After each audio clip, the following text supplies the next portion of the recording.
Amphibian क्या होता है, कॉर्बेट, फ्रिगेट, डिस्ट्रॉयर और ये होवरक्राफ्ट क्या होता है, इस सब के बारे में हम अंतर समझा देते हैं। देखिए ये विमान वाहक पोत है, ये नौसेना का सबसे बड़ा जहाज होता है। जिस देश के आगे लग जाता है उसकी हालत खराब हो जाती है। इसके ऊपर लड़ाकू जहाजें खड़ी होती हैं और एक रनवे होता है, इस पे जहाजें उतरती हैं और दुश्मन देश के ऊपर बम्बार्डमेंट कर पाती हैं। क्योंकि ये जहाजें जो लड़ाकू जहाजें होती है साइज में छोटी होने की वजह से इनका फ्यूल कम होता है, इसलिए बहुत दूर नहीं जा सकती है। और ये विमान वाहक पोत इतना बड़ा होता है कि इसके लिए कोई लिमिट ही नहीं है, दुनिया में कहीं पहुंच सकता है। और किसी भी देश से 200-300 किलोमीटर दूर ये अपना लंगर गिरा लेता है और वहां से फिर ये टेक ऑफ कर जाती है सब। और फिर वापस आते हैं, फ्यूल भरते हैं, मिसाइल भरते हैं। वरना पता चला हम लोग को अगर किसी दुश्मन देश जैसे चाइना पे हमला करना है तो जाके पता चला फ्यूल ही खत्म हो गया या फिर इमिशन खत्म हो गया, बम खत्म हो गया, तो वापस आते आते हालत खराब हो जाएगा। इसलिए ये चलता फिरता एक मिलिट्री बेस होता है, ये बहुत जरूरी होता है। और ये अकेले नहीं चलता है क्योंकि इतना भारी भरकम होता है, इसके साथ पूरा बैटल ग्रुप चलता है। एयरक्राफ्ट कैरियर हो गया, इसके साथ कुछ डिस्ट्रॉयर चलते हैं, इसके साथ साथ विध्वंसक जिसे बोलते हैं, रिफ्यूलिंग के लिए कुछ चलते रहते हैं सब, इनके पास हॉस्पिटल शिप होती है, लैंडिंग क्राफ्ट होते हैं। तो ये पूरा जब चलते हैं ना, इसे बैटल ग्रुप कहा जाता है। तो ये दूर की लड़ाई में काम आते हैं। अब जब हम दुश्मन देश के ऊपर उतरते हैं तो हमें लैंडिंग प्लेटफॉर्म की जरूरत होती है और कुछ एम्फीबियन एयरक्राफ्ट की जरूरत होती है जो पानी और जमीन दोनों पे चल सकते हैं। लैंडिंग एयरक्राफ्ट एक बड़े होलो खोखले शेप के होते हैं जिनके अंदर टैंक, ट्रक, सैनिक भर दिया जाता है और ये जहाजों को दुश्मन देश के पास ले आके लगा दिया जाता है। दुश्मन देश के पास लगा दिया जाता है, इसमें से हमारे सैनिक जो इसके ऊपर निकल के हमला कर सकते हैं। इसलिए इसे हम लैंडिंग प्लेटफॉर्म के तौर पे, अगला जो होता है सुपर फास्ट के तौर पे यूज होता है होवरक्राफ्ट। होवरक्राफ्ट के नीचे एयर भरा होता है, ये बहुत तेज गति से आगे बढ़ते हैं। यहाँ पर होवरक्राफ्ट छोटे साइज के होते हैं, ये एंटी शिप पे हमला कर सकते हैं। किसी भी जगह पे अचानक पहुंचना है, तुरंत जल्दी से पहुंचना कंडीशन में होवरक्राफ्ट का यूज ज्यादा किया जाता है। अब मेन बैटल को समझते हैं, डिस्ट्रॉयर क्या होते हैं। विमान वाहक पोत जो एयरक्राफ्ट कैरियर होता है बहुत बड़े साइज का, के बाद अगर सबसे ज्यादा किसी का यूज होता है तो डिस्ट्रॉयर का होता है, हिंदी में विध्वंसक कहते हैं। ये बहुत विशाल आकार का जहाज होता है, जैसे हमारा कोलकाता का क्लास का डिस्ट्रॉयर वगैरह, ये सब बहुत विशाल आकार के। इनमें हर तरह के हथियार होते हैं, पनडुब्बी को मारने के लिए, एयरक्राफ्ट को मारने के लिए, शिप मारने के लिए, सरफेस टू एयर हवाई जहाज को मारने के लिए, माइन स्वीपिंग, हर तरह के हथियारों से ये लैस होते हैं। इनका आकार बहुत बड़ा होता है, इस वजह से ये तुरंत टर्न नहीं ले पाते, इसीलिए इनका ही एक छोटा रूप बनाया गया। सेम यही चीज होकर थोड़ा छोटा रूप बनाया गया जिसे हम फ्रिगेट कहते हैं। फ्रिगेट कंपैरेटिवली डिस्ट्रॉयर की तुलना में थोड़ा छोटे होते हैं, जिस वजह से इनके पास हथियार कम आता है, मिसाइलें कम होती हैं, बट ये हल्के होने के कारण बड़ा तेज मूव कर लेते हैं, तुरंत अपना लोकेशन बदल देते हैं, जिस पर हमला करना थोड़ा मुश्किल। डिस्ट्रॉयर का ही छोटा रूप जो होता है वो फ्रिगेट होता है। डिस्ट्रॉयर दूर तक हमला करता है, फ्रिगेट कम दूरी तक मारता है, मीडियम रूट। और सबसे छोटा आकार का जंगी जहाज होता है उसे कॉर्बेट कहते हैं। कॉर्बेट जो होते हैं बहुत छोटे आकार के होते हैं, बहुत दूर तक नहीं जा पाते, लेकिन बहुत तेज मैन्यूवरेबल होते हैं। ये सब बड़ी तेज घूम जाते हैं, सब छोटे छोटे साइज के होते हैं। यहाँ पे बेसिकली इन्हें मिसाइल लॉन्च करने के लिए यूज किया जाता है। छोटे होते हैं, कहीं जाके किसी जहाज को मार के चले। और इन्हें ना पकड़ना भी बड़ा मुश्किल, रडार में पकड़ाते हैं तो ऐसा लगता है मछली मारने वाला जहाज है, लेकिन बड़े घातक होते हैं। भारतीय नौसेना इसकी अहमियत को समझती थी। 1971 के युद्ध से पहले भारतीय नौसेना की तैयारी थी ऐसे ही कॉर्बेट्स को, जो मिसाइल कॉर्बेट जहाज थे, इन्हें रसिया से प्राप्त करना। रसिया का एक जगह है व्लादिवोस्टोक।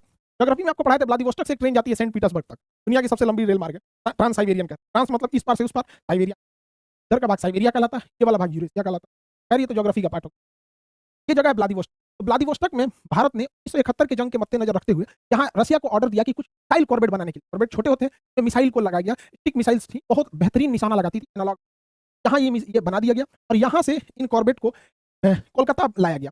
ये इतनी छोटी होती है कि अपने से नहीं आ सकती, फ्यूल खत्म हो जाता है, इस जगह पेट्रोल भरना पड़ता है, इसलिए इन्हें दूसरी जहाज पे लाद के कोलकाता लाया गया। फिर कोलकाता से उतारा गया क्रेन की मदद से पानी में और उसको रसरी से बांध के, मोटका रस्सा से बांध के कलकत्ता लाया गया। कलकत्ता से मुंबई लाया गया, कहा गया कि यहाँ तुमको खड़ा रहना है क्योंकि 1971 में पाकिस्तान की कमर तोड़ना।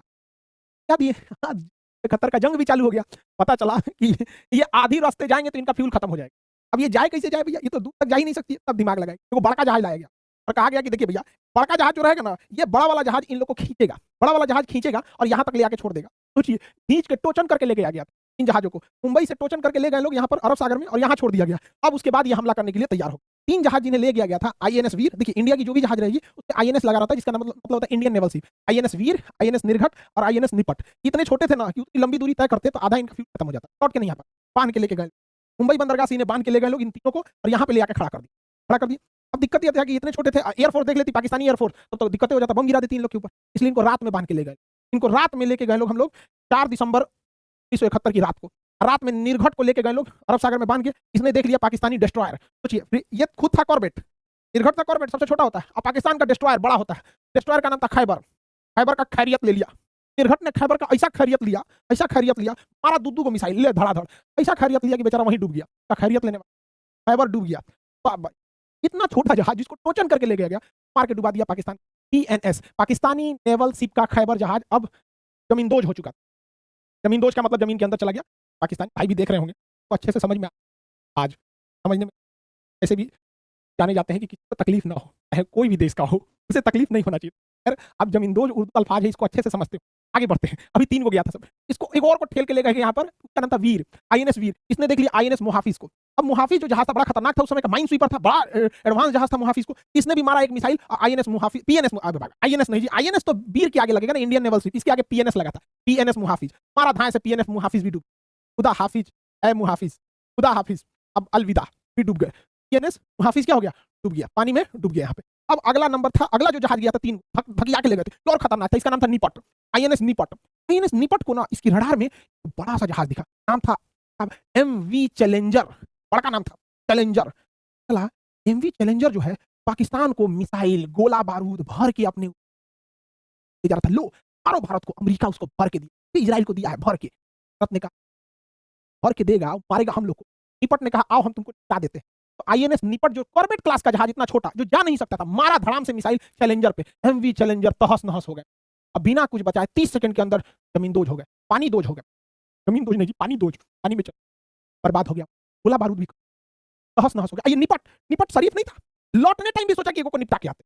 तो जब ये लौट रहा था वापस, तो इसे कहा कि लौटने टाइम ना कराची बंदरगाह के पास एक ऑयल डिपो था, नाम था उसका किनारी, किनारे पे था किनारी ऑयल डिपो। सोचिए ये निपट नाम का जहाज इतना बदमाश था कि लौटने टाइम 2 मिसाइल मार दिया इस पे, किनारी ऑयल फील्ड पे। अब मार धधक के लग गया किनारी ऑयल फील्ड, पाकिस्तान में ऑयल शॉर्टेज हो गया, क्या सबसे बड़ा ऑयल डिपो में उधिया गया, अभी ऑयल शॉर्टेज, तहस नहस हो गया किनारी ऑयल, जहाज लौट के चला, समझ में आ रहा है कि नहीं आ गया। सोचिए सबसे छोटे जहाज माने कॉर्बेट, इतनी क्षमता नहीं थी कि जा सके, ठेल के ले गए थे लोग, वहां जाके ये इतना तबाही मचा था, वहां इतना भयंकर तबाही।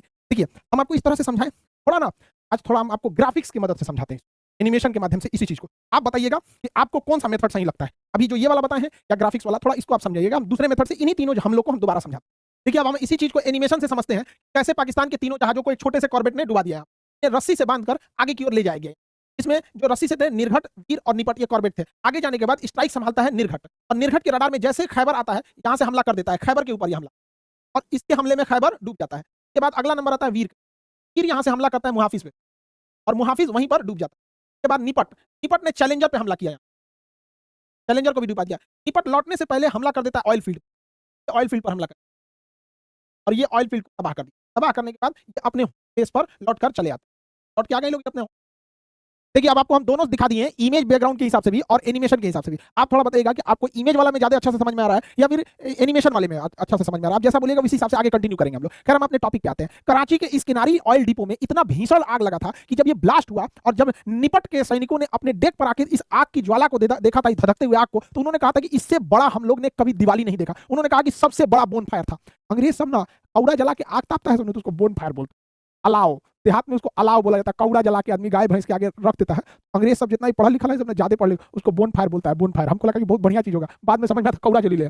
इतना भीषण आग लगा था और इसमें इतने टन फ्यूल थे कि कराची के इस ऑयल डिपो के ब्लास्ट के बाद कराची में ऑयल शॉर्टेज हो गया और उसकी नेवी की पूरी ऑयल डिमांड खत्म हो गई। और इस भीषण आग की वजह से 7 दिन बाद इस आग पे काबू पाया गया था। 7 दिन तक सूरज की किरणें नहीं नीचे आई थी, इतना प्रदूषण, इतना धुआं फैल गया था यहाँ पर। और इस जबकि इसे कॉर्बेट से हमला किया गया था, इस हमले में भारतीय नौसेना के कॉर्बेट रात में हमला कर रहे थे और रात में हमला करने की वजह से ये जल्दी पकड़ में नहीं आ रहे थे और पाकिस्तानी एयरफोर्स के जितने भी जहाज थे वो कोई नहीं आया इनसे लड़ने के लिए। तो इनको कोई टेंशन ही नहीं, दौड़ा मारे थे सब, इनको कोई मारने वाला भी नहीं था यहाँ पे। तो पाकिस्तानी वायुसेना अगर कुछ रिटेलिएट करती तो शायद भारतीय जो नौसेना है वो उतना खुलकर हमला नहीं कर पाती। लेकिन ये कहीं नहीं लड़ा लोग, तुम लोग लड़ना चाहिए तुम लोग को, अब नहीं लड़ा तो हम क्या करें यहाँ पे।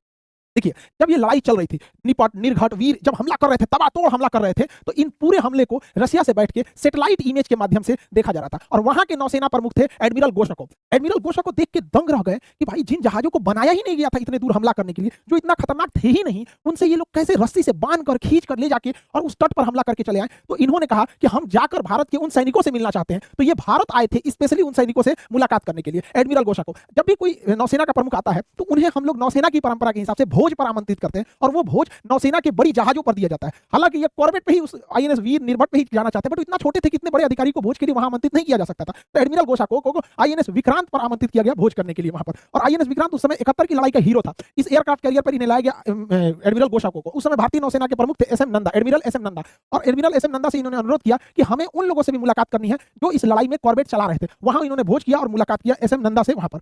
एडमिरल गोशाकोव एक बहुत बेहतरीन नौसेना प्रमुख थे। जब ये रशियन नेवी से रिटायर हो गए तो इनके नाम पर विमान वाहक पोत बनाया गया। विमान वाहक पोत का नाम था गोशाकोव, इन्हीं के नाम पर बनाया गया था, एडमिरल गोशाकोव के नाम। ये विमान वाहक पोत बनाया गया था यूएसएसआर, सोवियत संघ, union of Soviet socialist Republican, Russia का पुराना नाम था। 1991 में रशिया 15 भागों में टूट गया।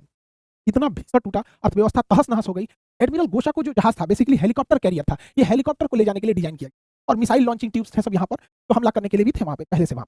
तो एडमिरल गोशा को खर्चा चलाना इतना टफ हो गया था कि रशियन गवर्नमेंट इसे अब सर्वाइव नहीं कर पाई और ये वैसे ही पड़ा हुआ था।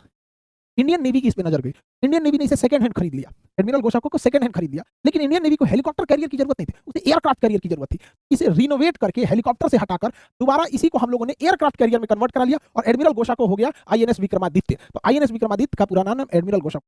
इंटरनल सिक्योरिटी जब यूपीएससी मेंस में लिखने बैठिएगा, इंटरनल सिक्योरिटी या फिर डिफेंस वाले मैटर पे या फिर साइंस एंड टेक वाले में इसकी विक्रांत के बारे में या नौसेना के स्थिति में आता है तो विक्रांत का पुराना विक्रमादित्य का पुराना नाम एडमिरल गोशाको जरूर लिखिएगा वहां पर। ये इसका पुराना हिस्ट्री रहा है एडमिरल गोशाको का। सोचिए उस समय कितने बहादुर हमारे लोग थे वहां पर। 1971 में अमेरिका का साथ देने के पाकिस्तान का साथ देने के लिए अमेरिका चला आया था। उस समय हमारे नौसेना को लीड कर रहे थे एसएम नंदा साहब, एडमिरल एसएम नंदा। हमारी थल सेना को लीड कर रहे थे सैम बहादुर, सैम हारमूजी, फ्रेमजी, जमशेदजी मानेकशॉ, हमारे फील्ड मार्शल साहब। वायु सेना को लीड कर रहे थे पीसी लाल। ये इतने बहादुर जंगबाज थे ये लोग, इन लोग को सैल्यूट। इन लोगों ने पाकिस्तान का इतिहास क्या भूगोल बदल डाला। और उस समय प्रधानमंत्री थी हमारी iron lady Indira Gandhi. Iron lady Indira Gandhi ने एसएम नंदा साहब को बुलाया और कहा कि अमेरिका ने तो अपना 7वां बेड़ा भेज रखा है, आप कैसे निपटिएगा उनसे। तो इन्होंने समझाया इंदिरा गांधी को कि अमेरिका केवल दबाव बनाने आया है, वो कभी लड़ाई में नहीं लड़ेगा। और हकीकत में भी यही, अमेरिका डायरेक्ट लड़ाई में नहीं लड़ता। अब देखिए इजराइल और हमास की लड़ाई हो रही है तो अमेरिका अपना दूध एयरक्राफ्ट कैरियर भेज रखा है, इजराइल को कह रहा है मारो हमास को, मारो हमास को।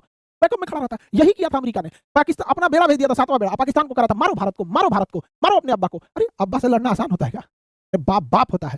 समझ में आ गया कि नहीं? इन्होंने कहा कि देखिए अमेरिका वाला हमला नहीं करेगा, आएगा भले यहाँ पे तो हम उसको अपनी जहाज पे चाय पीने के लिए आमंत्रित करेंगे। इंदिरा गांधी ने कहा चाइना ना कांग्रेस जो कॉफी पिएगा सब कॉफी। कहा ठीक ठीक ठीक कॉफी पिला देंगे, अब हमारी जहाज पे थोड़ा कॉफी पिलाते हैं। इतने बहादुर थे हम लोग। आयरन लेडी को नाम याद रखा जाता है क्योंकि बहुत बड़ी लड़ाई थी यहाँ पर। और उस समय के प्रधानमंत्री अमेरिकी राष्ट्रपति थे निक्सन, दबाव बना रहे थे कि भारत को वापस आ जाना चाहिए। अपना विमान वाहक पोत भेजे थे भारत पर हमला करने के लिए, 7वां बेड़ा भेज रखा था। रसिया ने भी भेज दिया अपना 40वां बेड़ा। और सबसे बहादुरी से हमारी सेना जो अंदर घुस गई थी सैम बहादुर के नेतृत्व में, इन तीनों सेना प्रमुख ने जो बेहतरीन काम किया था, जिसकी सराहना जितनी की जाए उतनी कम है। ऐसे बहादुर योद्धा हमारे देश में हुए। तो छोटे से कॉर्बेट जहाज की मदद से दुनिया को दिखा दिए कि हथियार चाहे जितना भी छोटा क्यों ना हो, चलाने वाले का अगर कलेजा है ना तो पूरी दुनिया को झुकाया जा सकता है। तो आई होप आप इसको समझ गए होंगे। Aircraft carrier, hovercraft, destroyer, frigate, Corbett. Corbett तो सबसे छोटे होते हैं, एम्फीबियन एयरक्राफ्ट, इस सब के बारे में आप समझ गए होंगे। ये डिफेंस के एग्जाम में थोड़ा जरूरी हो जाता है। और जितने लड़के एनडीए सीडीएस की तैयारी कर रहे हैं आप लोग के लिए गुड न्यूज है, आपका एसएसबी इंटरव्यू के क्लासेज स्टार्ट हो गए हैं। अब दिल्ली में भी, इलाहाबाद में, और इलाहाबाद प्रयागराज, नया नाम प्रयागराज उसका, जैसे गोसाको का हो गया विक्रमादित्य वैसे प्रयागराज हो गया इलाहाबाद, देहरादून, तो हर जगह आपके एसएसबी के क्लासेज स्टार्ट हो गए। हमारी शुभकामनाएं आप सारे विद्यार्थियों के साथ जो एनडीए सीडीएस में जा रहे हैं